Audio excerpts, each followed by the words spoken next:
Well, good evening, everybody. A warm welcome. Great that you're here to yet another issue of our Zukunftsdialog. We kept that word in German because it's a brand already, so it's the Zukunftsdialog.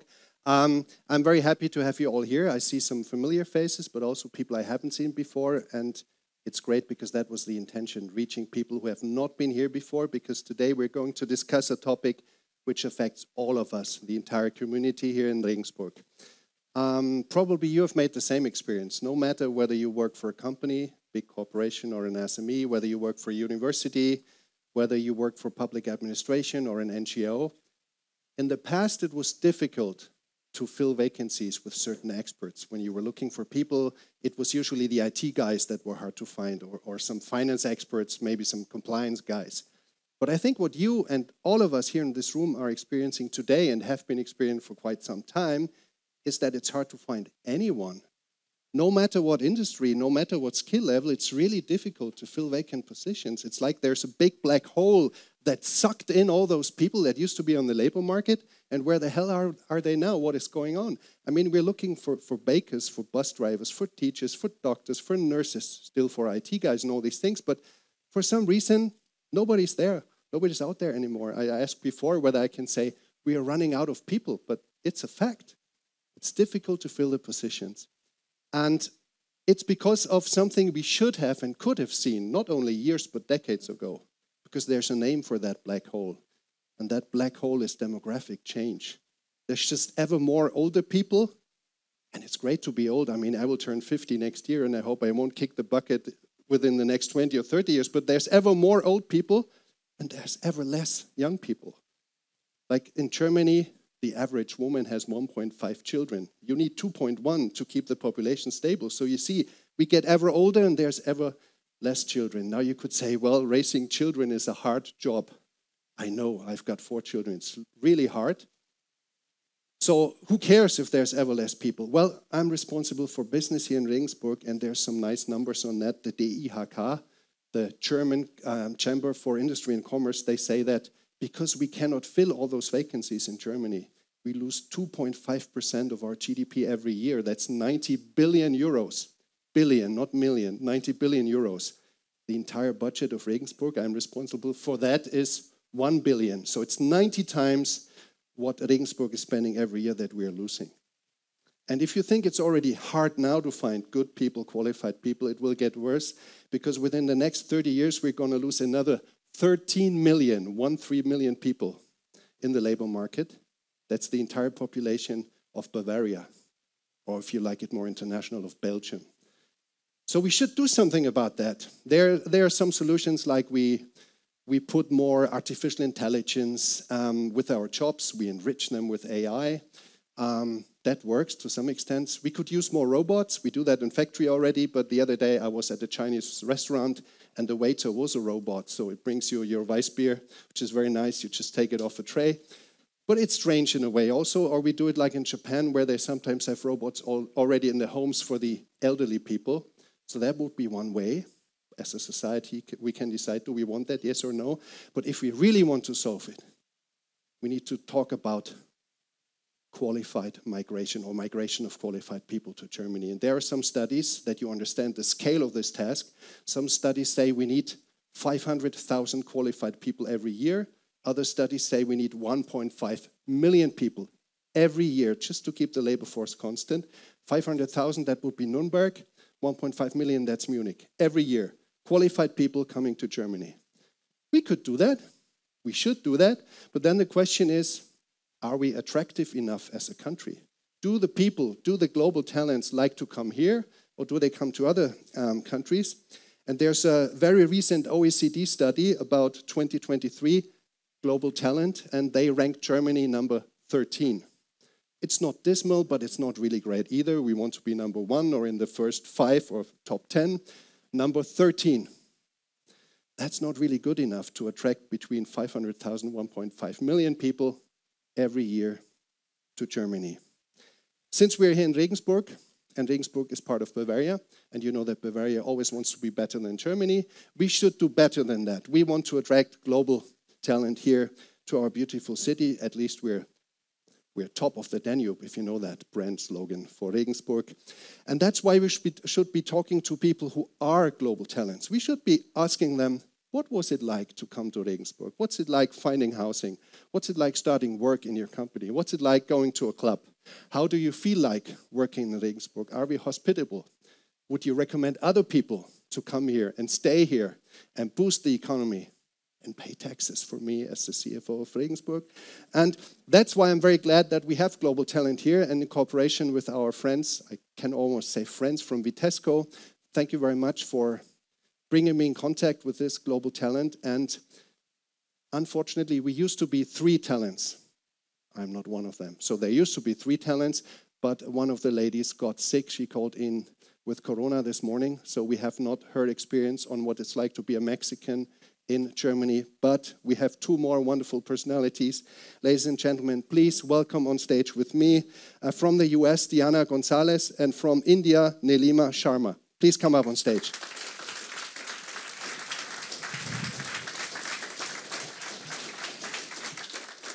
Yes, it's great to have you here. Have a seat. Thank you very much for coming. As you know, we will be asking questions. I will be asking questions, but we also have this Slido tool here. And for all of those who haven't been here before, please use the QR code and you can ask any kind of questions and we will select the cool ones up here on stage. You can send comments, you can ask for mobile phone numbers, anything, but we are here to decide what we want to answer and what we don't want to answer. Finally, we are here. A couple of weeks ago, we met the first time, and now we are on stage, and now we have to pull this through. Thank you very much for coming once again.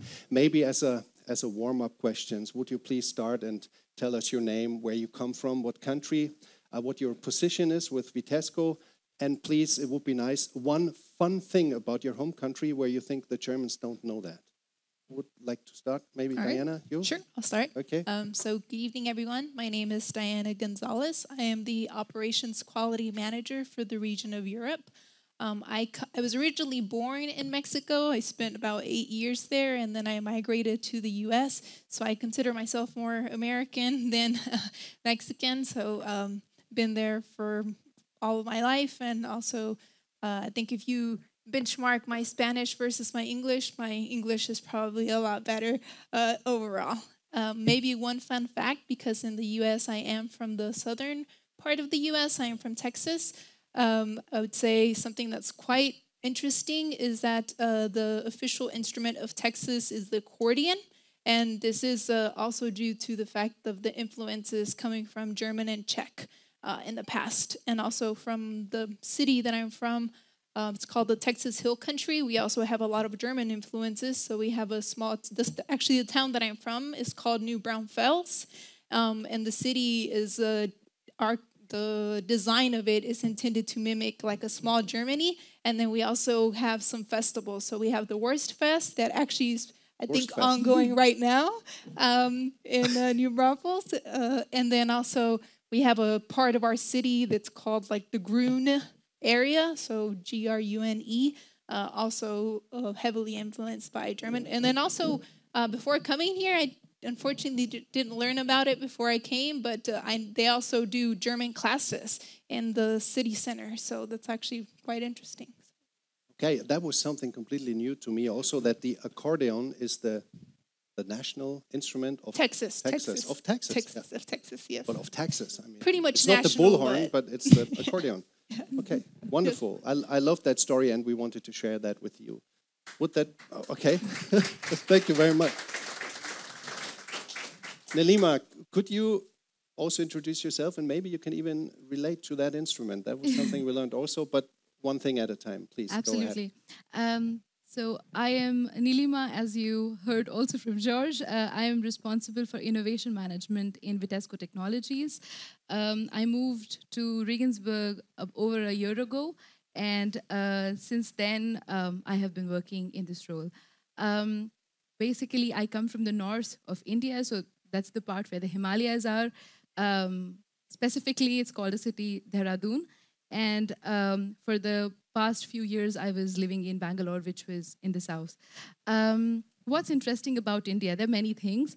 The most interesting thing that I would say also in the context of today is that we have over 700 languages, not dialects, languages in India, out of which over 30 are official, which means that you have Hindi, which is the one of the most widely spoken languages, English, and this third language of the state. So you can imagine how diverse it is and how difficult it is to also operate daily. And regarding the accordion, the story that I have is due to original European influence. Now in India, there is an instrument which is used for classical music, which is something I have learned. And it's basically not like this, but like this, so horizontal accordion.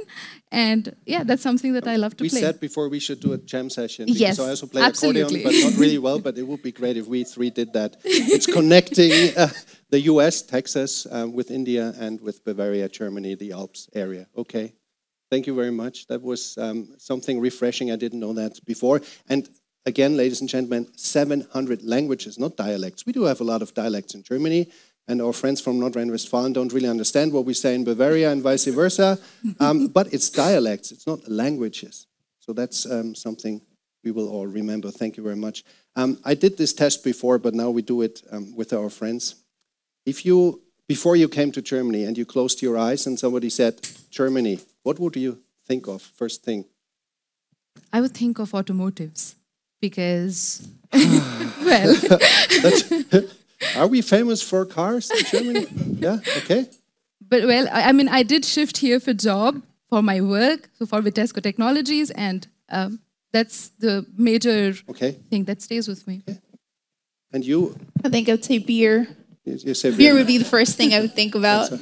Beer and cars, that's not really stereotypes here. It's just fundamental facts. By the way, did you see those socks?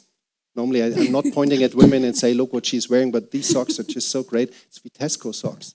We should have that for the administration in Regensburg. Vitesco socks. This is the right color, the name, that's... Maybe, could I get one maybe? Pair of socks next time? Okay, thank you very much. Okay, all right. I like this very much. It's still okay. We talk about facts, but we're also having fun, and I think that's what the people expect of the Zukunftsdialog. Let me come to this question. Now you're sitting here today, you're working for Vitesco in high-profile roles, occupations. Why did you come to Germany? Was that something you asked for? Dear Vitesco management, I want to go abroad, I want to go to Germany. Or is it something that just happened? Maybe we start with you. I was working in another organization before Vitesco, and so for my background, my parents are both teachers, which means I have always been in love with learning. And that's why I have a background of an engineer. So I'm an engineer for computer sciences. And while I was doing this engineering and coding and other things, I realized it's where the technology and the business meet and intersect. That's where I really like to work. And that's where innovation or the idea of working in innovation was born. So I was already slowly, let's say, pivoting my career to work more with business and technology. And a very natural next step, since I was also working in a German organization before, it was to then work in Germany because, I gave automotive as an answer before, so you get it. So that's how I looked at options available in Germany, and then this was possibly the first things that I only gave the interview for.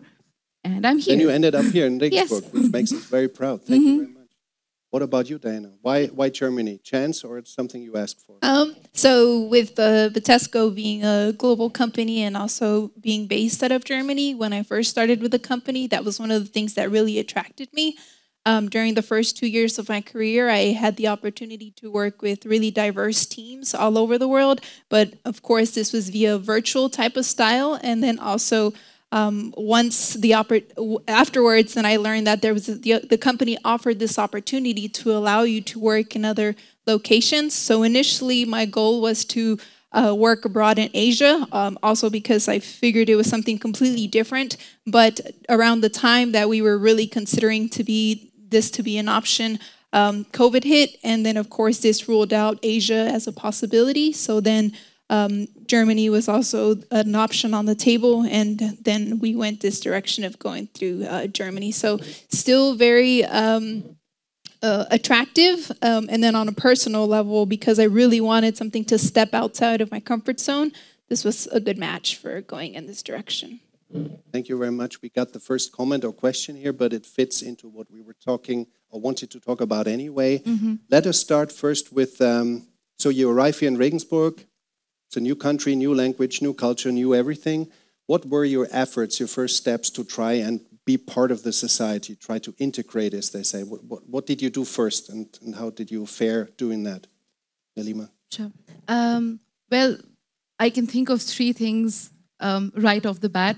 The first is, and I mean, I have to say something about Stadt Regensburg, because there are such nice such nice events organized, really, all across summer especially. And the first thing was to actually go out there.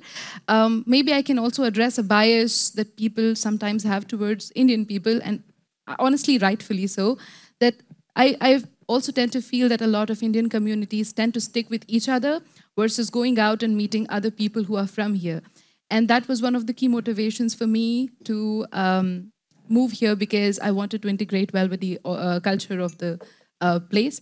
And so that was one important part of it. And I see that that's really very interesting, because when we do events like that, maybe people cannot speak the same language, but then they can understand, you know, the colors and the music and the other things which make a lot more sense for everybody.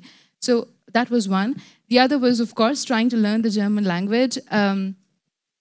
Please remember that I said earlier, my parents are teachers and I love learning. So. And you said you speak 700 languages. I wish. But so one of those aspects that comes out of it is I'm very, very proud to learn by myself. And so I started learning by myself. So it's much slower, I'll admit, but I feel I understand it a lot better because I'm teaching myself. So that's something that I'm still trying, and I mean, I'm sure one day, sooner than later, I'll get it. Okay. At least not the daddy does, but other things. We have trouble with that in Bavaria. So. Yes, the past tense conversation. We had that before. Okay. Yeah. Yeah. And third point? Yes. So language was the second, yes? Yes.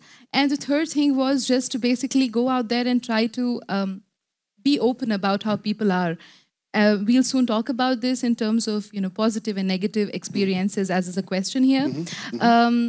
It was just to basically have a change in the mindset, to not already have certain stereotypes when you meet a person, but to treat a person as a person and not as a German person or a Bavarian person or a person coming from a certain. So the third is more internal than external, but it's a big effort, really. Okay, so you tried to reach out to different communities, learn the language, and three, be open to... So joining things like the Theater Regensburg, but I couldn't join, so let me not misalign. I love this story very much. She went to the Theater Regensburg and said, this is my skills in playing this accordion. And singing. And singing.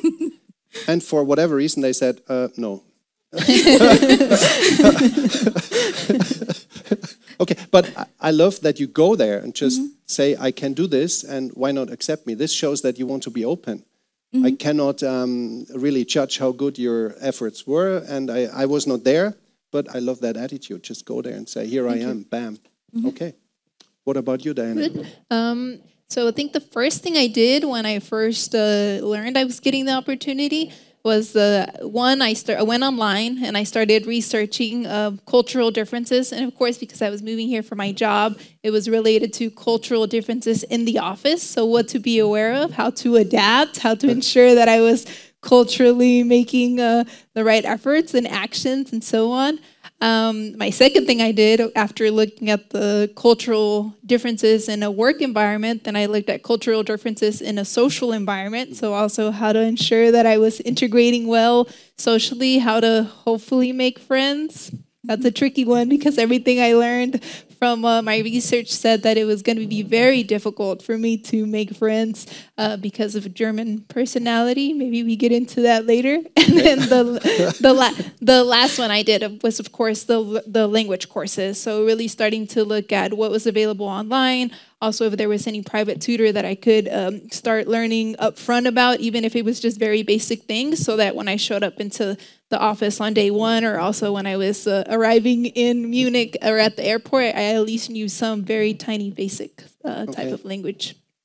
And what did you remember? What's the typical difference between what you should be doing in the office and should not be doing in a private environment, like if you visit someone at home? So the first one is that the internet had was punctuality, which was highlighting on if you schedule a meeting, make sure you're on time. And this is, in most cases, 100% true. So in the US, I think I would hop into a Teams call or virtual call at 8:03, and still maybe some people giving some time to come in the office. When I jump in at 8:03, I think I've already missed quite a bit of information from the 3 minutes. Okay. So have to be there at 8 or 1 minute before if I want to make sure it kicks off very well. And then also there were some other customs, like for example, for your birthday, the differences between that. When you have a birthday in the office in the US, your friends will bring you cake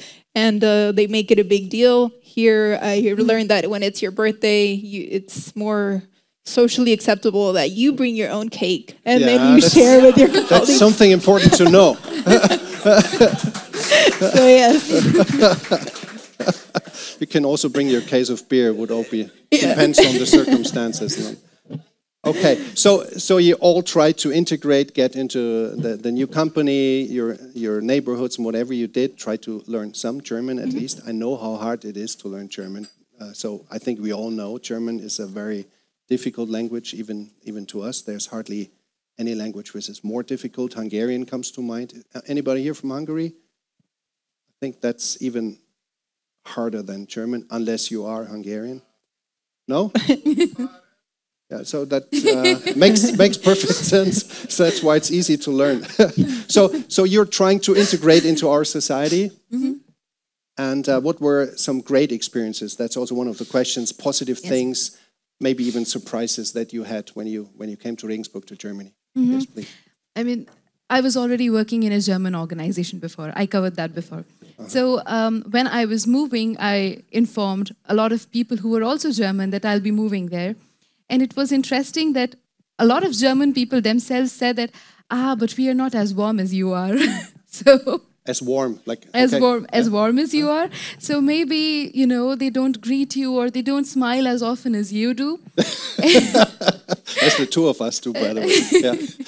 And the other thing was also regarding, let's say regarding the time. Of course, that's the guidebook. That's the rule. Everybody has to be punctual. So there, people mention that there's a certain time, and after that, people are just shutting everything down. So after 8 p.m., you can't access anything. Forget about what you want to do till tomorrow. Okay. So this was what was, positive in your view? No, this was what was given to me. And then when I came here, I had a very interesting experience because I landed here, and just 2 days before, there was the possibility of me getting support on, finding a housing support, mm-hmm. But I was not able to. So they declined 2 days before that they cannot support me. And because of that, I didn't have a place to live here. So I remember just boarding the flight and finding a place to stay, and it was, of course, very hard. But then finally, we found a place to stay for 15 days, and then 1 month, and then 1 month. So I came here, my SIM card had no, service, no credits, no nothing. I couldn't call anybody. I was only relying on Bayern WLAN to connect for the internet. That's a tough one. Yes. I had no idea where to go to. I've relocated here, so I had these 40 kilos of things, bags and every heavy duty stuff. I had to go to this place at around 9, so my flight landed and I came here from Munich. It was basically 9 p.m. already. And by the time I went by the bus to the place where I was supposed to go, it was already 10:30. There was a certain number. Let's call it, let's say 10. The house number. The house number. Let's call it 10. And I go and I knock on the door and they say, I'm sorry, we don't run this. This is not our house. So I had nothing because I can't call the person. I cannot reach out to these people. There is basically no means, and I don't know where I'll be sleeping, if I'm allowed to sleep on the road. Can I sleep at a bus stop? So it was a very stressful moment, and thankfully the people whose house I went to, they said, okay, you know what? This is not so far from here. It's just 3-4 kilometers. We'll drive you there. Okay. Just 3-4 kilometers. And that was at 10:30 in the night. Okay. Yes. They put me in the car, took all the 40 kilos. I'm very sure their car got a dent because of my things. And they drove me all the way to the place. They spoke to the person who was the house Landlord, owner in German. They made sure that I was safe, comfortable. I got them flowers the next day, and we are still friends to this day. Oh, that's a sweet one. Okay. Yes, it is. He was actually German from Regensburg. Or also the someone lady who was, relates to what The lady happened was to a you. German from Okay. Regensburg. The man is a person from US who stays in Regensburg and is married to this lady. Okay. So they can relate to what you experienced. I mean, to some extent, but I feel that kindness like that is a little bit less about relatability and a little more about goodness of one's heart. Wonderful. Okay. So luckily you did not spend the night on the street. Yes. Because Which I now afterwards know it would is have been illegal. only 20 kilograms. Okay. Yes. Okay. You see those nice comments we already get. Oh. The first one in yellow is, what can we do to attract more skilled workers like you? Wonderful. Thank you very much. We will talk about that later on, because at the last part of our discussion, we will say, what can we do to improve, to make Regensburg a nice place for people who come here, and to also talk to other people that Regensburg is a good place to go and spend 1 to 5 years of your working time. Thank you very much for that. Would you have? We start with a positive experience. That surprised you. Fair enough.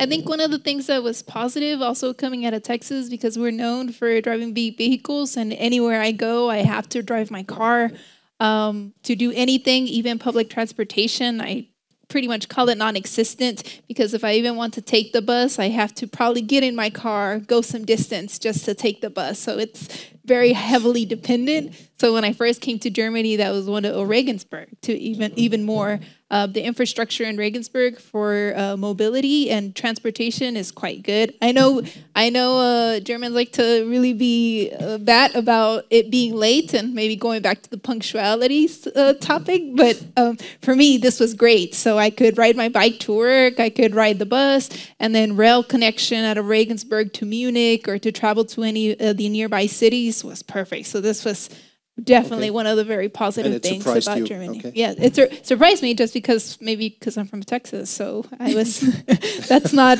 the same there. So completely positive surprise. Thank you very much. Before we come to the challenging experiences, I think now the first question up on top is very interesting. Would you choose Germany with 70K a year or USA for 120K a year? That's unfair if we ask you. That would be too easy. Germany, right? But the question should go to you. I mean, again, I'll try to be as less stereotypical as possible. But having said that, we do work in an international setup. So we do work with colleagues that come from different places across the organization, across the globe. I mean, personally, it's easy right now to say that, yes, I will choose Germany. And I'm not saying that it's perfect, but I would choose Germany. And I mean, of course, I had the choice. So I mean, when I was choosing where to move, Germany is something I did choose. So I did already make that choice. I could have moved to the US, and I did not. And the reason behind that is also with respect to, the discipline, or that the kind of weightage people give here to the work-life balance. I mean, you know me a little bit now. So you know that I work a lot, and that's what we were talking about. Yeah. But having said that, just the fact that a culture appreciates the time that you take away from work, the fact that you are appreciated for, raising your children or spending time with your family or going out as a family. I think that's quite nice. And the second thing is also when it comes to vacations, because it's again unfair to women in terms of the very few days a lot of the US companies provide when they go through something as major as pregnancy. Okay. And on those lines, I would say that the German laws are very, very supportive, and yeah, absolutely. By the way, you work for an international company, Vitesco, but the amount of vacation that you do have is in the country where you are at the moment. So you now have 30 days. Yes. Okay. How much would it be in the US, by the way? You start off with about 14 days, and then you can build up to 21 over time. If you're lucky, it's 21. Well, it's over time, so you get it the longer you work with the company. So it's... But they do have the bank holidays and these things, so it could be more. But yes. And then also depending on the company that you work for. So I know There are some companies that within your paid time off is also included sick days, so you don't get it separated. So in some cases, like if you're sick, you have to take paid time off to handle whatever you're doing. And sometimes this is a little bit offset because you can burn easily 1 week of the time that you have. So not as... To put it in other terms, because people were moaning here, the Germans were moaning, when I'm sick, I have to take a vacation day. Yes. Did I get that right? Yes. It's not for every company, so it is getting better, but it is... Okay. So Germany is not that bad. Okay. I would say so. 30 days plus the other thing. Okay. Very good. Let's come to the challenging experience. So it's something that happened to you where you say that's not really nice, and maybe it wouldn't have happened at home. I don't know, but something where you maybe even suffered, where you said this cannot be true. I think we also need to address this. Yeah. Sure. Nothing extremely major, but it's always, inclusion starts with small things, and it's basically when you miss those small things, people don't feel included and a part of your culture anymore.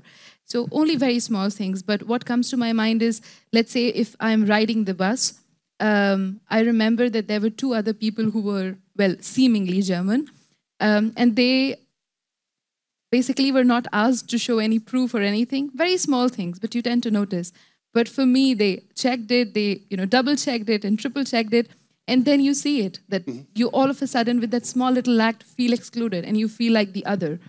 And you feel like you were not picked at random, but because you look different than other Germans might look. Okay. The other thing could be when I was searching apartments. So now you all know that story that I had to move for 15 days, then 1 month, then 1 month.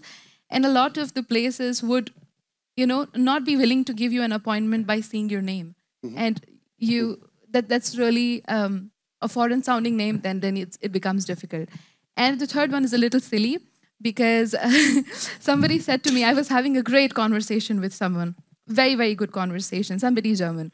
And I met them, they were a stranger, we started talking, we really had a great conversation. And then they say that, where are you from? And I said, I come from India. And they said, you don't look very Indian. So, okay. And then they say, and that's a good thing. Wow. Okay, so that's racism already. So that's far out of what we should accept. Okay. So all in all, it's really a little bit of an innocent story, all very silly, but as I mentioned, small things which make you feel excluded are already... I would feel excluded, okay. We come to that question at the bottom later on, but it's wonderful. Here's a guy from Brazil. He works for SAP in Germany. Oh, nice. And it's wonderful, whoever you are, that we reach out to you and we have the chance discussing these things with you here in Deckinger. And I'm already very happy this is going so well. We had this crazy idea to do it in English. And already now there's another person who is here because we do it in English. None of us is a native speaker, as you can hear, more or less. But it's wonderful that we have these people here in this room. And please use later on the time that we spend at the bar, drinking beer, wine, whatever, to discuss these things. So I'm very happy to see that question. We come back to this. How does learning the German language affect your career? Okay. One more look in the horror cabinet about what was negative. So I have 2, I would say, very negative experiences. The first one, I think I had just arrived here. I was about 2-3 weeks in, living in Germany, and I went to the grocery store, and I remember checking out, and the cashier started talking to me in German, and I said, "Oh, I'm sorry, I don't understand. I only speak English." And the feedback was, "Okay, well, you're living in Germany and you don't speak German. Then what are you doing here?" And for me, hearing this coming from the cashier, and also because I wasn't expecting such a response, because also I wasn't being rude. I just said, "Hey, I'm sorry, I don't speak German," trying to be very nice, and the response just kind of shocked me and was not very positive. And afterwards, of course, went home, kind of ruined my day for the rest of the day, because definitely not what I was expecting. And I think my second negative experience was when I first arrived, back home, I'm very active in the sports community, and I've been part of a gym for a really long time. So when I got here, I was thinking, okay, maybe one way to integrate quickly and find people that have common interests would be to find a gym and go there, and then try to make some friends in this direction. And I joined the gym. I paid for the membership. I think everything was going okay. 3 weeks in, not a problem. And then by week 4, everything completely changed. So then I started getting a different type of feedback. It was more like every day when I was going, the question was, oh, well, you've been here 3 to 4 weeks now. Why don't you know German yet? And I was a little bit taken back by the expectation because 1, I was really new, and then 2, of course, German is a bit difficult language, so it is a difficult language. A little negative. And I can relate to that, but in the other extreme, I used to live in Holland for 4 years because I studied there, and all the courses at the university were in English. And if you try to learn Dutch, which is strange if you're German and you do that, and you go to shops there or you meet other Dutch people and you speak with your bad German accent, they immediately switch into English or German because they think they want to help. But that means you never really learn the language because all of them speak German or English or both. So that was the other extreme. You really try hard to get into the society, and they say, this poor guy is suffering so hard, let's switch to English or German. So I can relate to that absolutely. And German is such a hard language. No one should expect you learning that within 1 year. I think only people who have never learned any other foreign language can expect that. So, but we agreed we should also talk about some negative experiences, and that's something we should be sharing later on also. And then teach each other what we can do to improve the situation. We're going to do that in the second half or last third when we talk about it today. Would you like to answer any of those questions before we go on? Do you feel comfortable maybe with the last one? Are you also interested in the history of Regensburg, and what would you like to learn more about? It's very interesting because, I mean, I mentioned earlier again that my parents are teachers. My mother is a history teacher, actually. So it is one of those things that, and my dad is a chemistry teacher just too. So one is, again, very scientific and one very artsy. So maybe I have inherited it. For sure, sure. So because of that, I joined a lot of these walking tours, and these also really nice ones where you can act, and there is basically an actor who shows you the history of Regensburg. Okay. They're really, really nice. So I'm definitely interested, and I have some idea about the history of Regensburg. What would I like to learn about is, let's say, a deeper insight into the culture aspect of it. How did the art come into being, or how did the music come into being, or what are the other good things that have come out of it? It's very nice of you to say so, because we have wonderful people here in our midst who I'm sure would be willing to give you a special guidance through Regensburg, where you learn all the history. I'm sorry I see you there, but I have to say that you should talk afterwards. I had the pleasure that you led me through Regensburg. I'm not someone from Regensburg, some 3 years ago, and you explained everything in such a detail, in such a lovely manner. Maybe you should talk afterwards. Quite I'd like to provoke you now, being American. Is that for you, hearing that the Romans have been here thousands of years ago, is that freaky to an American, or is it interesting? It's like Disneyland? It's quite interesting. Hearing about the volunteered guide that we just selected, I think I'll join in on this guide once it happens. So. You see, that's a yes. That's a German yes. There you go. Maybe we can do a Glühwein tour, right, at that point. Talking about integration, doing a Glühwein tour. Very good. Okay. All right.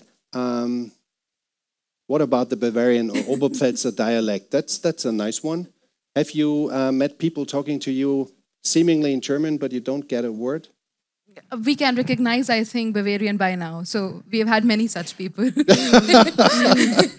I think I'll take myself out of that, because I don't think I can recognize it quite yet. But one of the things that Vitesco does do quite nicely is they have these ERG courses, and on Thursdays they have Sprachkurs. Sprachkurs, yeah. So you can go and they'll talk. They have different stations of different languages, not only German, but they do have a special station, which is where you can learn Bayerisch. So also it has its own special station. Okay, which one are you going to pick? I should probably pick German, right? But since I'm living in Bavaria, Bayerisch would probably be more beneficial to me at this point. I told you before that we Bavarians can relate to being Texan because we think we're something special, and so And does that is Texas. true. The other Germans, please don't take it too seriously. But I told them before the saying in German, it's nice to be a Preis, but it's higher to be a Bayer. For those of you that don't know it, and it's a nice mixture between English and German. But the Texans are very special. Yeah, I think we share common pride in our state. Okay. And don't mess with Texas. Yes, exactly. Okay, those of you who have been here before know that sometimes I'm the typical professor. I do need to talk about books, and normally we ask the guests also to bring their books. But as you know, normally it should have been 3 people. That's why I decided to be totally egoistic. I only have 1 book here that I would like to present to you and share the thoughts with you. Of course, it's German because no one in the world cares about what it means if the German labor market is running dry. But it's a book by Sebastian Detmers. He's the CEO of Stepstone, and he knows the labor market in and out. And he talks about the German labor market, and this book is called Die große Arbeiterlosigkeit, nicht die große Arbeitslosigkeit. And it's about the fact that we used to talk about unemployment as a problem, but now the problem is that we are unable to employ people because they are not there anymore, at least not the skill levels we need. And I'd like to share 2 or 3 thoughts with you. This is going to be awkward because I have to read it in German and then translate, but I'm sorry, again, this book wouldn't make sense in English. Because why would Americans or French or Russian or Chinese want to know what problems we have in the labor market? But you have to bear this, I'm sorry. 1 sentence is right in the beginning in the preface where he says, this is going to be German, but no, don't worry, translate. Ich halte die Arbeiterlosigkeit neben dem Klimawandel für die größte Gefahr unserer Zeit.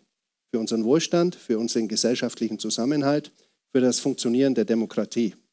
So he says, I think the fact that we are unable to employ enough people is the biggest danger of our time next to climate change. It's a danger for our welfare, for our social cohesion, and for the functioning even of our democracy. So if companies cannot employ the right people and enough people, we are in dire straits. And then he says something where I'm convinced that most Germans don't get this, and they need to get this. Während die USA und Kanada gezielt um qualifizierte Fachkräfte werben, spielt diese Erwerbsmigration in der deutschen und europäischen Diskussion kaum eine Rolle. Unsere Diskussion beschränkt sich im Wesentlichen auf die Fluchtmigration, anstatt gleichzeitig die Potenziale der Erwerbsmigration zu erkennen. So he says that Canada and the US are actively trying to compete for global talents like you, but in Germany and also in Europe, we are more discussing the flight migration, the fact that there's war in the world and we take up those refugees, which we should be doing, of course, but in addition to that, we should see the economic potential of global elites like you that come here and work for German companies.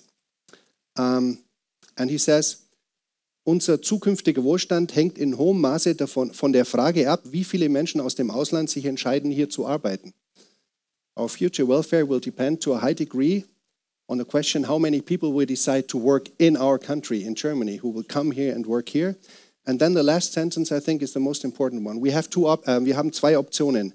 Den Wettbewerb um qualifizierte Migration mit Nordamerika, also USA und Kanada, aufzunehmen oder das Schrumpfen unseres Landes und unseres Kontinentes hinzunehmen. We got 2 options. Either we pick up the competition with the US and Canada to try to get the good global talents, or we just need to accept that we are shrinking economy and society in Germany and in Europe.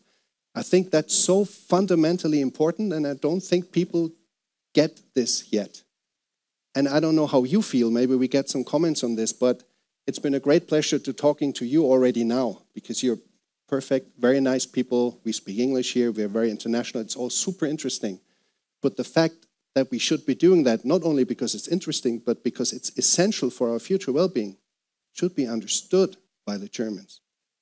But that means, and now we come to the second part of our discussion, if you want to attract global talent, and if you want to keep them, employee retention, make them feel at home here, and they should be staying here not 1, 3, 5 years, maybe forever, and even settle here, then we need to change our behavior. Then we need to improve in what we're doing. And that's something I want to turn to in our second part now, and that's something we shouldn't talk about academically, but where we want your feedback, because you are the guys we want to have here. That's why we said we should be asking you questions about what we can improve, what's not going so well, and where we could do things differently. And before we do that, I remember we discussed one thing. Maybe it's too selfish to say we want to attract all those people, because the term for this is brain drain. Maybe there's negative consequences if we take too many good people from other countries, or if we succeed attracting them. We were able to discuss this shortly before. Do you think, for your home country, that there is the danger of brain drain, meaning we really hurt those societies where people are leaving, well-trained people are leaving, come to Germany? Do you think we have a right as Germans or Europeans to do that? Is there a danger, or is there maybe even a win-win? Maybe we start with that. I mean, I said this before, it's a really good question because it makes you think a little bit about the various things at play. What's quite interesting, that especially about India, so that's the country I represent and that's what I can talk about. There is this situation where as of this year, India is the world's most populated country, which also means, and I mean, it has a very high literacy rate, which means there are a lot of good, well-skilled, educated people who come from India. There are one of the highest number of world CEOs that are from India. You can think of the Googles, the Microsofts, at some point Coca-Cola, Apple. It's basically all coming from India. And it's basically, in some ways, statistically like that, where you have more people and you have good talent, so you have talent going across. So the sad part or the negative effect of it is, of course, the country, like we are having a discussion about economy, the country loses economy. So the country loses people who could be the CEOs in the country itself versus them going out and possibly not returning. So that is definitely the negative aspect of it. But the positive side there is as well that because of these CEOs, India is a lot more now on the world map. A lot of people now think that Indians are smart. So this, I feel, is a matter of representation. Now we know it. Thank you. Yeah, so it's a matter of representation. So when you see people who are coming from a certain place and you start, so this brings India on the world map, and then it also brings indirect economic opportunities for the country. So on one side, of course, it is difficult.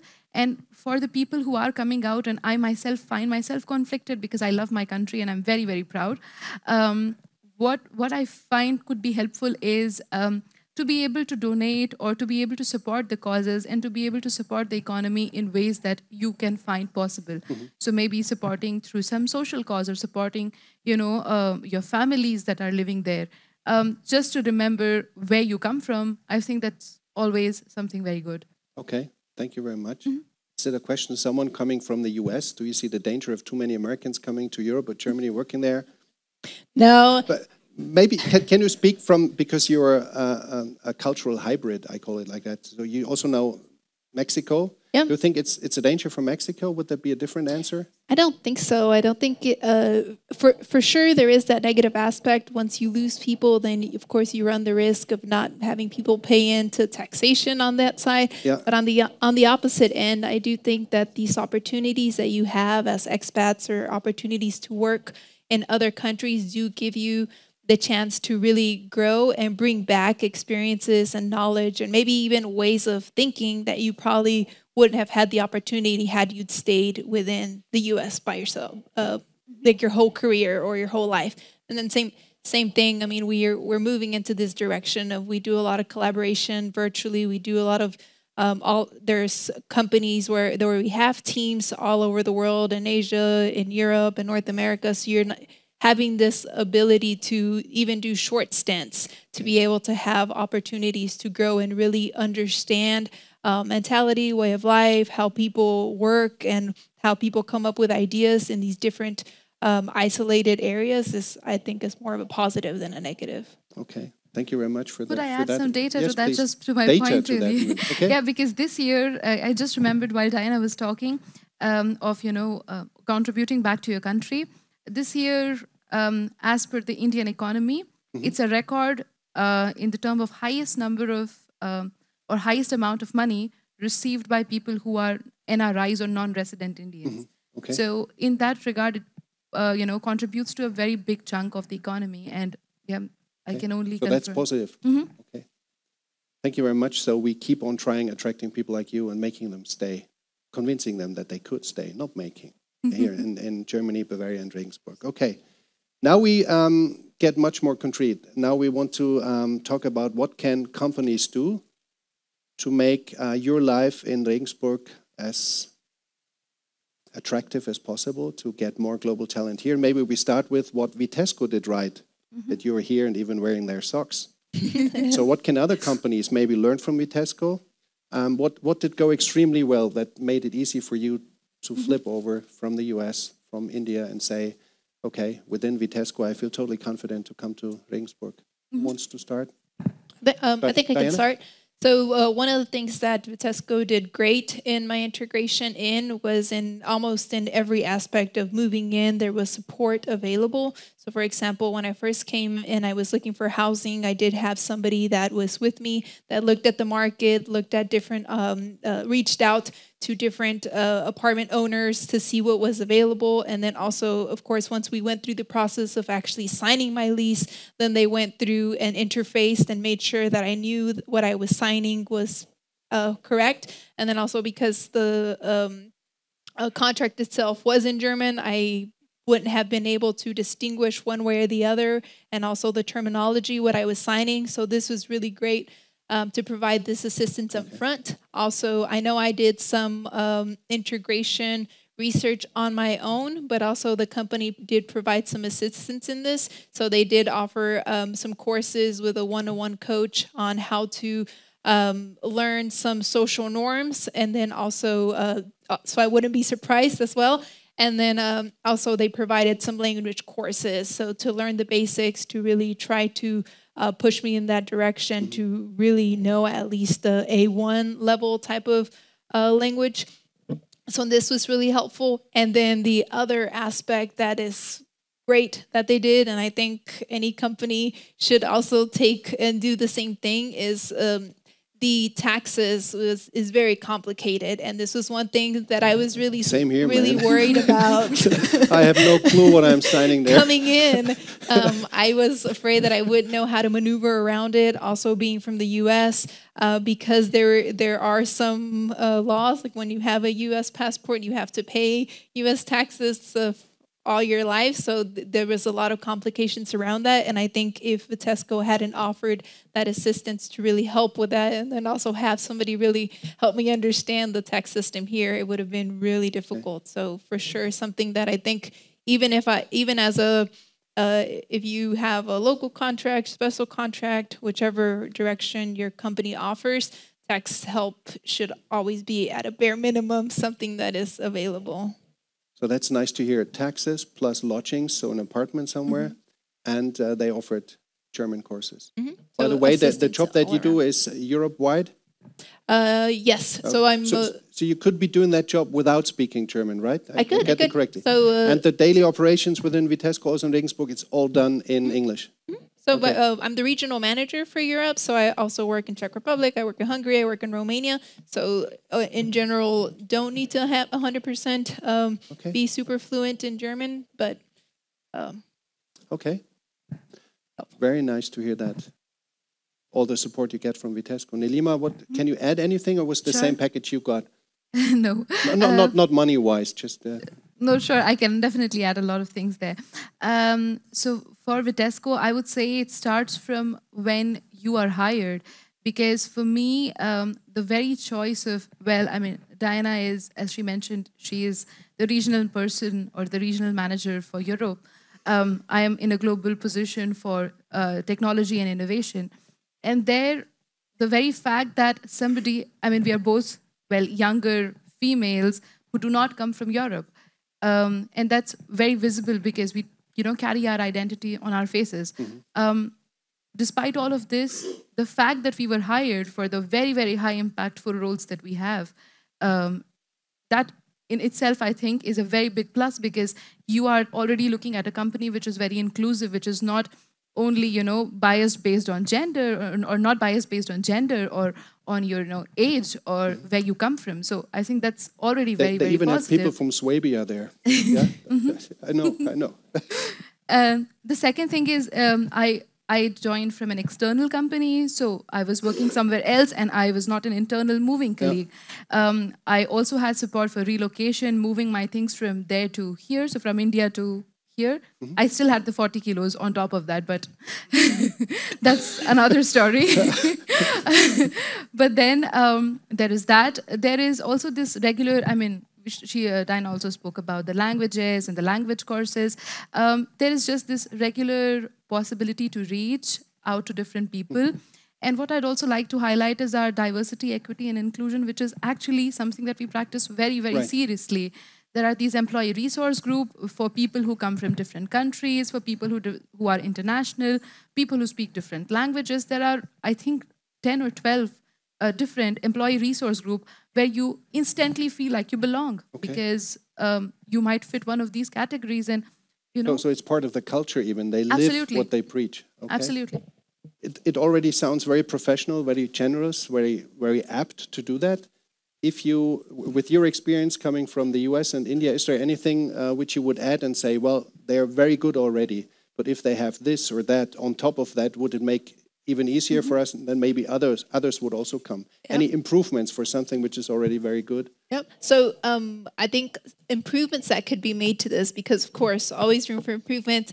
Although the major things were covered, there are some basic things that were very different in integration. And what I'll piggyback on that, because the network that Vitesco has with the international people that move abroad, this was really helpful in getting the other information that I was missing for the basic things. So I reached out to somebody that had already gone through this experience, and luckily they had been in Regensburg and they had a list of different things that were very helpful that you don't really think about coming in as an expat. And among them was, they gave me a list of their doctors that spoke English, because you wouldn't think about it, but if I needed to go to a doctor and I went to an office and they only spoke German, this would be an issue for me. One, because if I was sick, I wouldn't be able to really express what was wrong, and then we'd maybe have to go through the runaround of finding out somebody that did know English to be able to translate. So up front, already having this list of having English-speaking doctors is really helpful. Also, it cut out the time of me having to call around and to the offices and be like, hey, do you have someone that speaks English? Hey, do you have someone that speaks English? And so on. So that, I think, could be improved to upfront really help facilitate that, even if it's like just as a short info of, here's the list of 5 doctors, that would be quick integration. Okay. And then also with the same thing with your dentist. And then the other thing would be things like going to get your hair done. I know it sounds like not a big thing, but when you move from, when you're taking out of your comfort zone to a completely different area, these are things that it's good to have and really helps you catch on and feel at home. Like, for example, I don't cut my hair too often. I have very long hair, so maybe not as a need, but maybe for male colleagues to ensure that they're very primed to be able to go to a barber that speaks English, where you can tell them what you want, maybe also would be good benefit. Okay. Those are things that, as a German, you don't think about, that you need a doctor that speaks your language. Yeah. German, and a dentist and a hairdresser even. So very good input. Maybe the companies will do that also. And I like that you openly state what would be nice on top. That shows how confident you are, because you're one of the people, as we read in the book and as we were talking about, that the global economy needs. They're all very interesting questions, but this one I like very much, and you should be the ones answering it. What would you think if companies don't put German as a mandatory, aka required language? Will that attract more talents?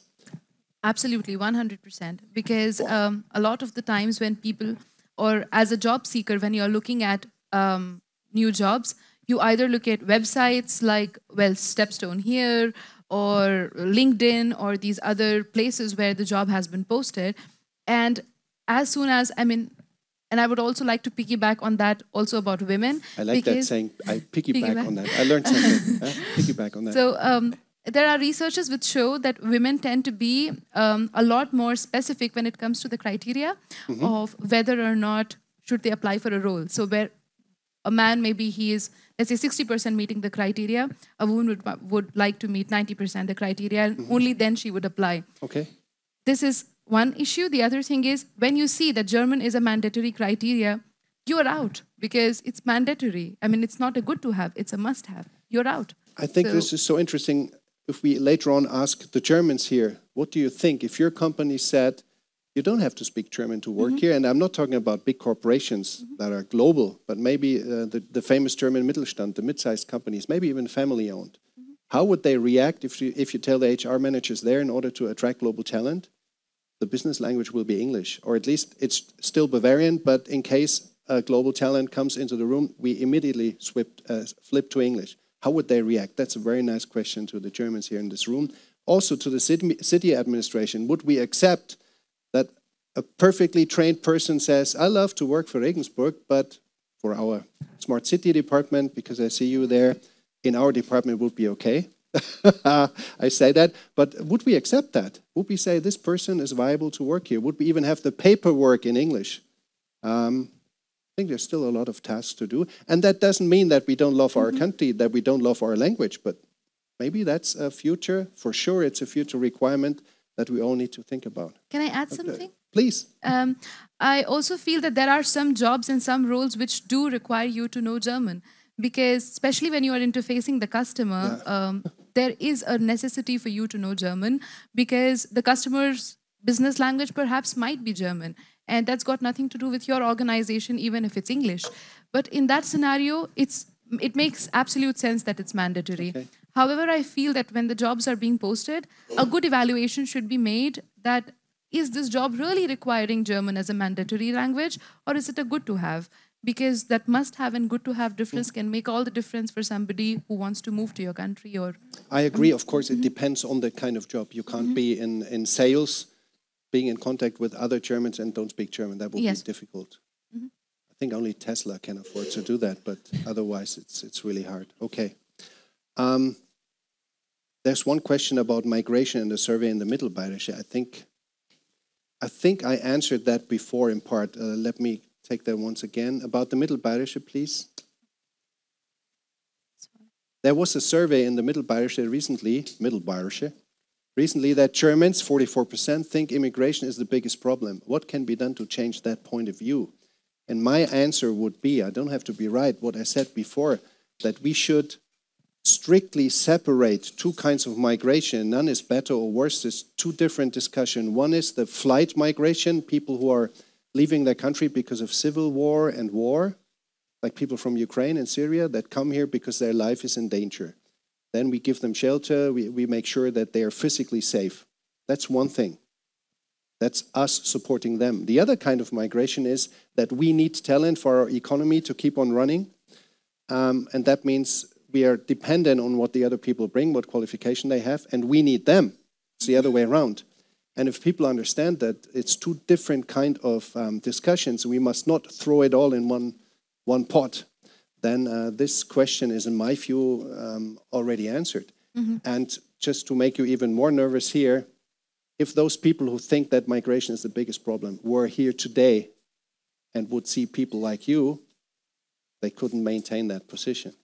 You're kind. No, but I firmly believe that.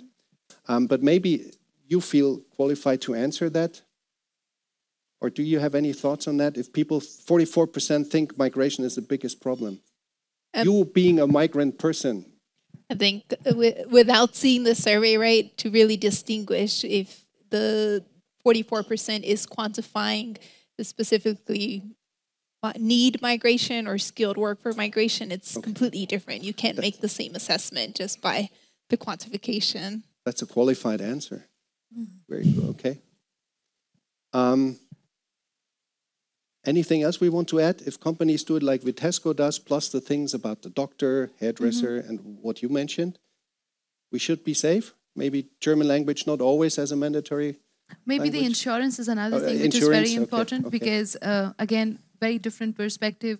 the visa support is also very interesting because different countries have different regulations. And I mean, there are different types of workforce. There's the blue collar the blue card holding workforce, which is, for those who do not know, a certain amount of people who come because of a certain, being above a certain pay grade. So if you earn more money than a certain value, then you get a blue card, which means that you can get faster opportunities to integrate, which is a good measure already because you are, already highlighting the people who are skilled workers. Having said that, these rules are not known and sometimes people can get involved in the visa process. It goes on for years. And there, I think, more knowledge with respect to the insurance and with respect to how to come here if you want to come would be really good. If you in the audience have additional ideas, we should exchange them later on and then the companies learn from each other what we can do to improve and create that kind of welcoming culture and hopefully also employee retention culture that those people who come here also want to stay. So those are things that companies can do better. Before we switch what other institutions can do better, I want to share a letter I got, which is, it touched me. It's really moving. It's another company writing a letter to me because we do this here today. And it's Insys. That's a company here in Regensburg. Most of you know it, the locals. Eduard Wagner is the CEO, and he's embarrassed that I say this, but I have to.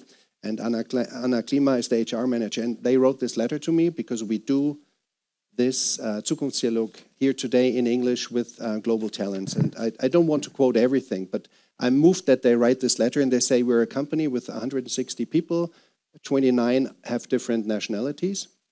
And then they write the main goal of their company is to create mutual respect, tolerance and a sense of community. We're happy when people from all over the world join us and we can learn from each other. So far, we've had very good experiences with International at Insys. We get to know very motivated and positive people who actively contribute to the teams. That's why we are particularly pleased to be here today. And I think, dear friends and neighbors, this is the spirit we should have here in Regensburg. It makes me proud that we have these kind of companies here tonight. And I felt I absolutely had to share that with you. Okay. Then let's switch on to other situations. Now we talked what the employers can do well to keep and attract global talent. Maybe we switch to a somewhat touchy issue. What was your contacts like with the authorities? What was your experience there? Would you like to start? Sure. There is like city administration or other authorities? Yes. There is an office, and can I name things like that? Okay. On 26 Maximilianstraße is the address, right, for the Ausländerbehörde. Okay, the Ausländerbehörde. Okay. Yeah. There is one office for the countries which are not European Union. Okay. So for over, let's say, more or less 150 countries, there are people coming from those countries, there's one office. To be able to go from one house to the other house, to the other house, to the other house, and get my salary credited to my account, I needed to have, a city registration. To do the city registration, I had to stand outside the Ausländerbehörde. There was 4 days which I stood outside the building from 7 or 6:30 a.m. even, all the way to like 12 p.m. And I could not get inside because the queue was that very long. Okay. 4 different days. And also, mind you, the timing of the office is in the morning when I work. So at that time, I was not working. And I mean, I was missing out on meetings for 4 days for one of the houses. I did this 4 times. Was it in between 1 week, or did you separate that? Yeah, within 1 week. So 1 week you didn't work? Yes, almost, yes. I worked later on. So I worked from like the afternoon to the night. And I mean, I didn't have the choice to work at that time because it was taken away from me. So that is definitely a big problem because, I feel that when we look at the number of countries that people come here from and the fact that there is one office and the number of people there who do not speak German or do not speak English, there is basically 1 or 2 people who speak English in that office. And this is an office meant to support people who do not come from Germany. I see. So first of all, there's not enough people doing that, and second, not enough for speaking English. Is that what you're saying? Right, and especially when you're talking about the Auslanders, who do not, The and foreigners. their first city registration. How can anybody be expected to know the German language when they have been staying here for 2 weeks? Okay. So I can understand the 1 year comment, but how can somebody? Okay. And that's one thing. And the other thing is with respect to the housing and lodging, I earlier mentioned that from the authorities themselves, the support is sometimes a little bit not there. Also from the doctor's offices, again, there is this, long waiting list. Not being able to explain your pain in that circumstance is very, very difficult because God knows how bad is your pain scale. And you can't even explain it to the person sometimes because the doctors also, or the doctor's offices, the receptionists. That affects anyone, not, Yes. not only foreigners, but okay. So All right. I feel that in those circumstances, it is just extremely impactful and very much, life-threatening even. But yeah, I mean, Okay. That's a reason for that. I'm not defending it because it's not my job. It's not my department, but they're also lacking people who do that. Sure. And they're also lacking people that can be employed that speak English and have intercultural training. So there you see that it's a whole circle that our entire society needs to change. I remember writing my PhD thesis on how to integrate foreigners into our society a long time ago when I was young, and I said, we need to have a certain amount of people with migration background in our own administration because they understand the other side.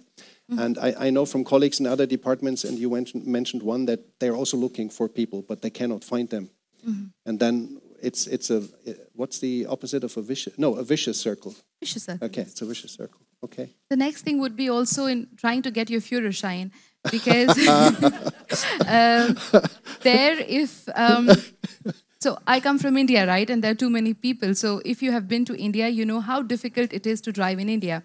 And no matter how good credits I have, no matter if I have never, hit my car against another car, even if it's golden, it matters nothing here. Your car is golden. So my credit, like my good score, which might have aided my insurance to make sure that the insurance amount gets lesser because I was such a good driver, means nothing. So Okay. yeah, I mean, I feel that especially Indians who have a good score for insurance should get, a global don't accept recognition. that. Okay. They should get a global recognition. Okay. Indians who are still alive, although they drive in India. Okay. I see your point. So you don't accept, they discriminate against you because they don't accept your good driving record in India. Yes, Okay. exactly. And they pay more insurance. Any examples from you, Diana? I think from my end, maybe the biggest pain point, I think a lot, of course, with almost every office that Nilima mentioned, very painful to go through. But I think for me, the biggest factor is it wouldn't be so bad if I at least had some communication up front of knowing what to expect. So if I know that it's going to take 6 weeks, at least this gives me an opportunity to plan around it and to be aware that I'm going to be on a hold for such a long queue. If I know it's going to take 6 months, okay, at least I can plan around and be aware that I don't have to stand for 4 days back to back waiting for this to occur. And I think sometimes we're a little bit weak in this manner. Like, for example, luckily, because I'm from Texas, some perks to that. When I went to go get my license, I didn't have to go through the entire process. So I just had to turn it in, get it transcribed, and then I got it right back, pretty much. But I know whenever I did my first appointment, I knew it was going to be long out. I was aware of that. But I got an email and I went to my appointment and they told me, oh no, this email is, you don't have an actual confirmation. It's just an email. You should have called us because the information that you need for the appointment is not really on here. And I asked, okay, well, how would I have known that based on this email, I lacked information. So I had to then reschedule another appointment. So I had to wait another 6 months in the queue to get another appointment. And by that time, I mean, my license is only good for, I think it's 6 months to a year once you move here. So I was already way past that. So luckily, I don't have a car, so I didn't have to worry about my car being there without a driver. But this, I think, at least maybe that's a way to support while still having those constraints of knowing that we have to work around the capacity within the offices and the systems would be maybe try to improve the communication to do a close loop, give me at least some feedback to understand how long I'm going to be waiting, and this already improves my experience up front. So something to Diana that could and be Nelima, helpful. do you have information whether it would be easier for us coming from Germany with a driver's license to India or to the US? Would that be easier? Would that be faster, more digitalized, or is it just a bureaucracy thing that is nowhere perfect? So I think in the U.S., once you're registered and you have a permanent, all you have to do is go through and do the written test, and then The after what that, test, pardon me? you do have to do a written test. A written test, yeah, okay. just to ensure that you know the basic laws, and then after that, you can pretty much get it. I think max maybe you would wait a month and some change, Okay. and then also cost added into that. I was lucky in a sense because I didn't have to pay the full expense of getting my license here in Germany, but that was a topic. And I know for my other colleagues that are expats, if they have a two-person household, only one of them will go through the process of getting the license because it's so expensive. Okay. So maybe also that would tie in as well. If you were going through the same experience in the US, costs wouldn't be as much of an issue, and then a little bit more digitalized. Okay, thank you. Do you know about India? Yes, of course. So I like that, of course. It's 1.4 billion people, and you know, of course. I mean, if you go from here, so you also asked how easy or hard it would be. I mean, if you have an international driving license, of course, it's very easy. But beyond that, I mean, I don't support it. But apart from that, it's very, very easy to get an Indian driving license. Infinitely easy in comparison to the German license. But I don't support that because I do feel that I like the idea of the German license, let's say, being a little bit more privileged, because I do feel that driving is a privilege and not everybody should have such a reckless access to driving. You do know that we drive 240 on the Autobahn. I mean, it's still very safe and, you know, the rules are followed. So, I mean, I am a pro in terms of the privilege of driving. But having said that, I mean, I agree with Diana's point that it's very expensive here. So, driving should not, you know, be for the privileged. It shouldn't be for the rich people only. Okay. That I agree with. Thank you very much for that honest feedback also in that respect. So we've talked about what companies can do, what we can still learn from each other, about authorities. We've even talked about doctors, hairdressers. Is there anything we have missed? Because otherwise we could talk about, I call this the civil society at large. So if you go to clubs like sport clubs, you go to the gym, maybe about the neighborhood where you live, or colleagues of yours, but not at the company, but privately at home. What would you ask us, the society here, what can we improve to make you feel at home in these areas? I just feel it's a mentality thing. If people feel included, and if they are not, let's say, I mean, I feel it's okay to have questions. It's okay to find things curious or to find something, let's say, unusual. For instance, I mean, I'd like to talk about, for instance, my religion is Hinduism. Hinduism has lots of gods and goddesses, millions. And I know that that's quite surprising to religions where there's only one God. And it's curious, yeah, it's unusual. It's something that arouses curiosity as people.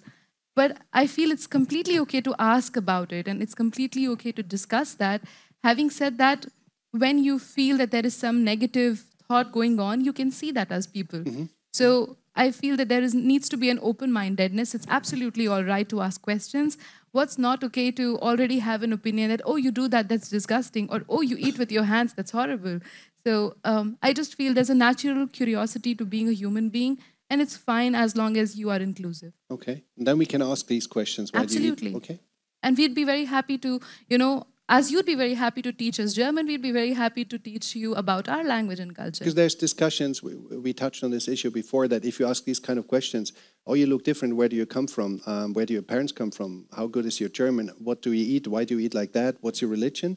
Some people say that's microaggression, that's offensive, that's none of your damn business. Stop asking these questions. It happened to me. I met a lady in Berlin last week, and she did not look German, whatever that means to look. She was not blonde, blue eyes. I don't look German. And I thought she comes from Persia, from Iran, and I asked her, so you come from Iran? Could it be possible? Because we were in a museum, and I thought it's appropriate just to start a conversation, but not. No, it's an insult to ask where you're coming from. And that makes it difficult. I want to be open-minded. I want to ask these questions. I think it's interesting that you were born in Mexico and now are a Texan. Perfect. can I ask these questions? But it seems that no, only old guys like me ask these questions. It's not okay. How can we improve there? How can we take away the Schärfe, that this thing is so discussed and so difficult just to ask nice questions about other people? But I think can you help me there? I think you can't be you can't close yourself out and completely take that assumption, because it's not fair, right? Because you do have people that will have this type of personality. Like, for example, when the cashier told me, okay, what are you doing here if you don't speak German? I mean, if I would have taken that and made that assumption across, or expected that to be the same interaction that I had with everybody, I would have closed myself out, and I had the opportunity to then meet other colleagues who didn't have that same perspective, who were very open, who were very inclusive about opening up and even answering questions that I probably would seem silly, but as an outsider just learning customs, it makes sense.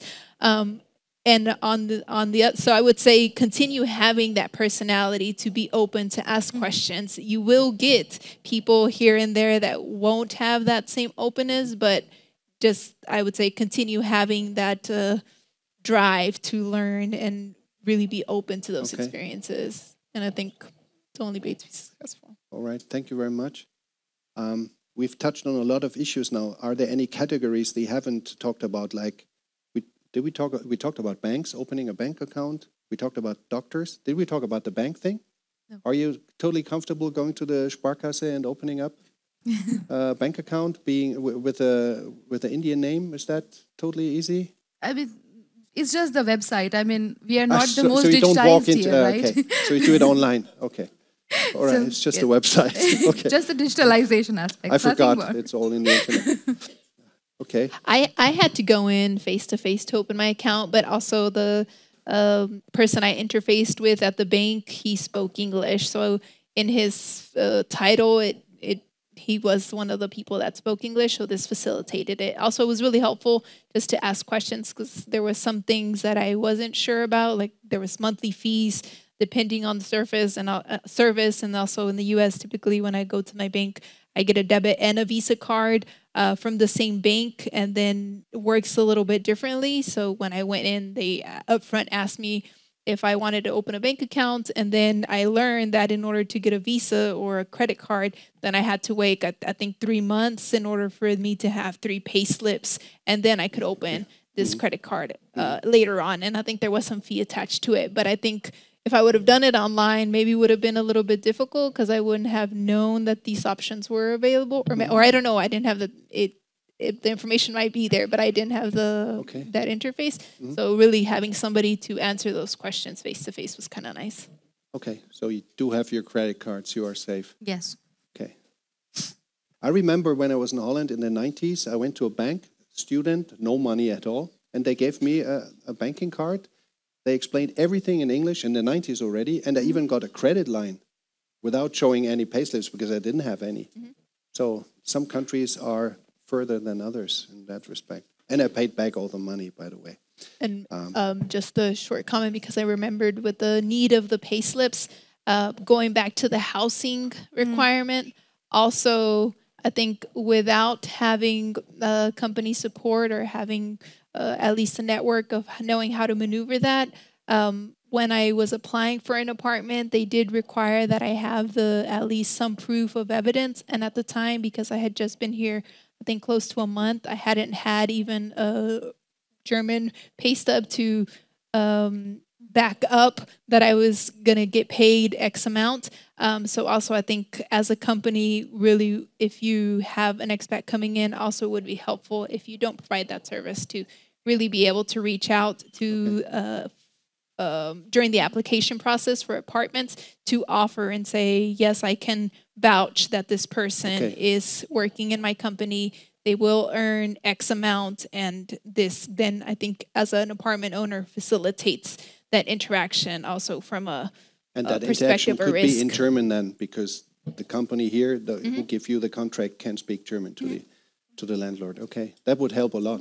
I think so. And also I think in conversations that we'd had, for a landlord, also probably nicer to have also this type of verification. Okay. I mean, we've been talking about these different circumstances, but I feel in the end, for everybody to be able to relate to something simple like if any of you are in another country and you go to a restaurant and you're there for, let's say, a month, and you go to a restaurant where the waiter or the restaurant people are mean to you regarding not speaking, their language, versus you go to a restaurant where they speak German. Which restaurant are you more likely to go back to? Even if you don't like the food maybe that much in that restaurant. Yeah.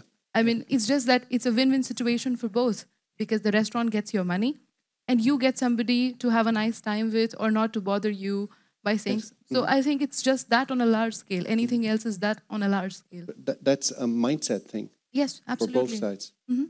Okay. So we've gone through pretty much most of the categories we thought that might be important. Let's go and mop up the questions that we have here. You can pick any that you like and try to answer it. If not, I choose one, but take your time, scroll through it. I think you can scroll as well, right? Because these aren't all the questions. There's some there questions are that more. we're not seeing on the screen. Haha, this one's nice. In 40 years' time.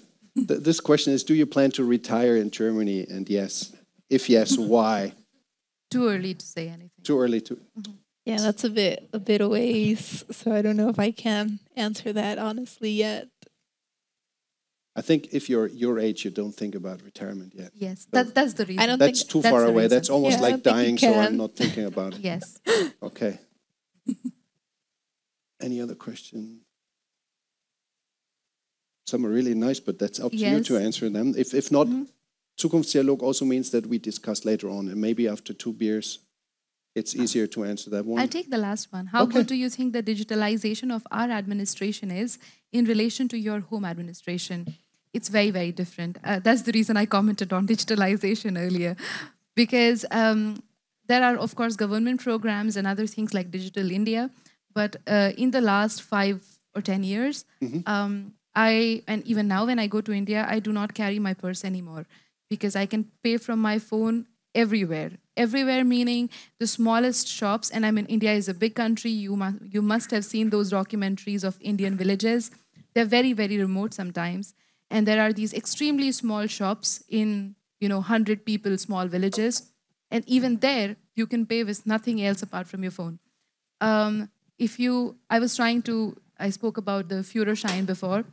I was looking at buying a, Neuwagen or a Gebrauchtwagen. I was Buy considering the these things. Neuwagen. It's good for our economy. And there I was trying to find out these, auto houses or automobile places where I can go and see the Neuwagen or the Gebrauchtwagen. And every time, I didn't have a car. That's the reason I wanted to buy a car. So I could only go by the public transport, and I would, of course, look at Google and go there based on the ratings. And the place would not be there. I don't know why, but it would just not be there. It would be like half a kilometer elsewhere or 5 kilometers in the other direction. But the place put on the map there will just not be there.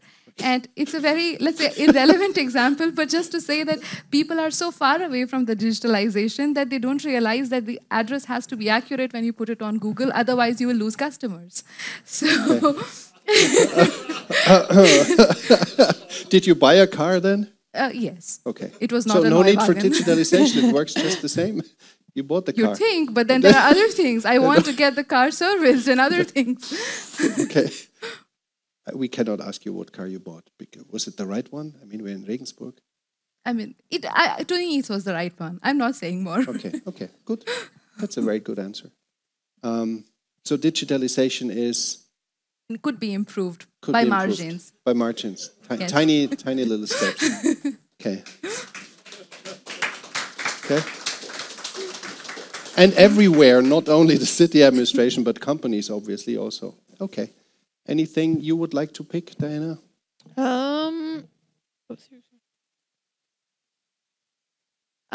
Maybe I'll pick the last one on what was your experience with Knowledge Your Family as a company expats. So one of the things, I'm married and my husband lives back home. So when I came here, I took the decision to come by myself and go through this journey on my own. So a lot different experience from people that decided to bring their families with them.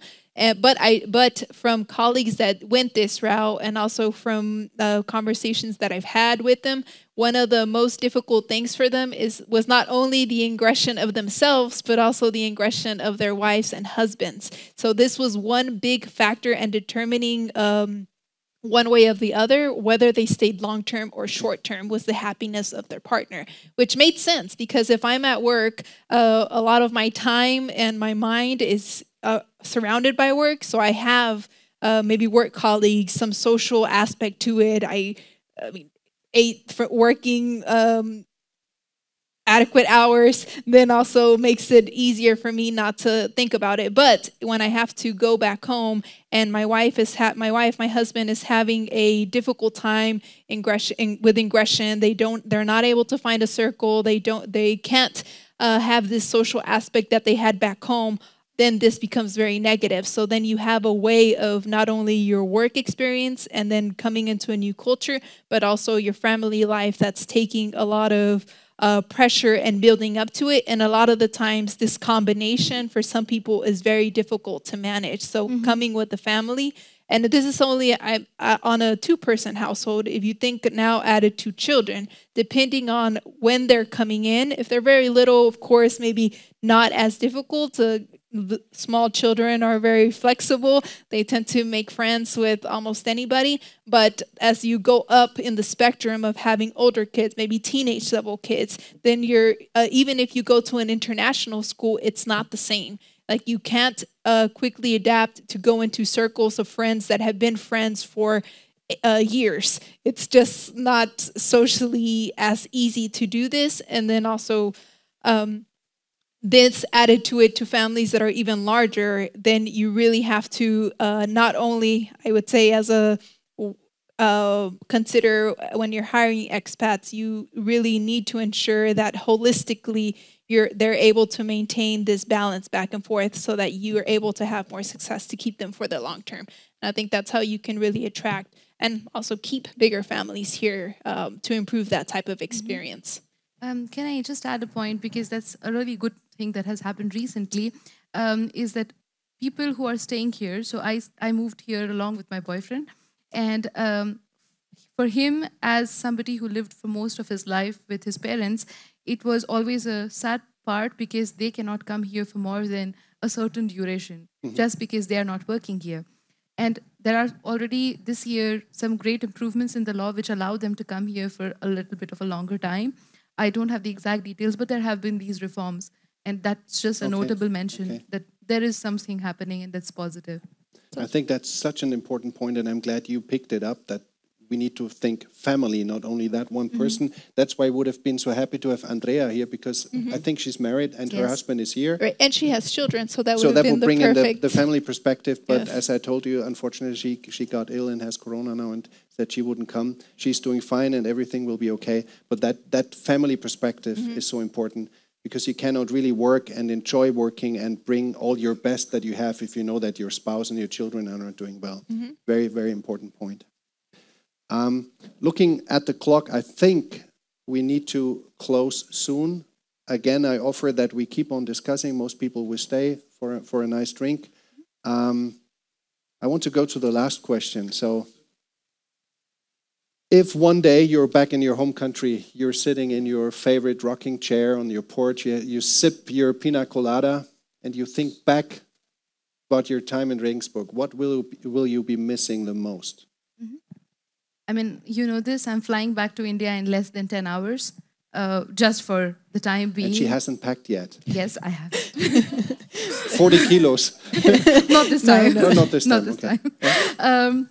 So for me, I feel I don't want to, make my country sound any different than it is. We have lots of people. That's something we addressed earlier, which also means there's lots of competition. And because of that competition, sometimes the small acts of kindness is something not so, evident, because here when I smile at someone, they smile back. There are people who hold your door open for you. And when you have a country where people come from different sections of the society, where there are people who are extremely rich and extremely poor in the same train, it's not so easy to have the same lens of looking at it. So this is something that I will miss the most if I have to someday, you know, look back at my fond days in Germany. I would really miss the kindnesses of people, the small acts, you know, saying Gesundheit when you sneeze, Okay. or just the small acts Holding of the door. kindnesses, holding the door for you, just looking out for each other in small ways. And that is to say a culture which is redeemed cold by the world. So I think that it's quite a very warm way of. Thank you very much for saying that, because normally we Germans don't think we're famous for being warm, kind people. I think we're sometimes very direct. But okay, if 1.4 billion people think that, then it's got to be true. I mean, well, I do. Okay, thank you very much. So, and you in your rocking chair, on your porch in Texas, you drink Bud Light, you look at your Bud huge Light. truck. I would say the sunset on the Danube River. That's one of my favorite things about Regensburg. It's beautiful. Okay, thank you very much. So we've come to the end. I want to say thank you to different people. First of all, to you, Diana and Nelima. Very kind of you to come here to share your experience with us. Also, thank you to Andrea once again, who cannot come, unfortunately. Thank you for Vitesco for supporting us in this wonderful way. Thank you for your dear audience, because Zukunftsdialog wouldn't make sense if there was no one listening. So thank you very much for that. And I want to thank my team, Ollie and the others who did that. Also Sibylle, who's not here today, and she coordinated everything.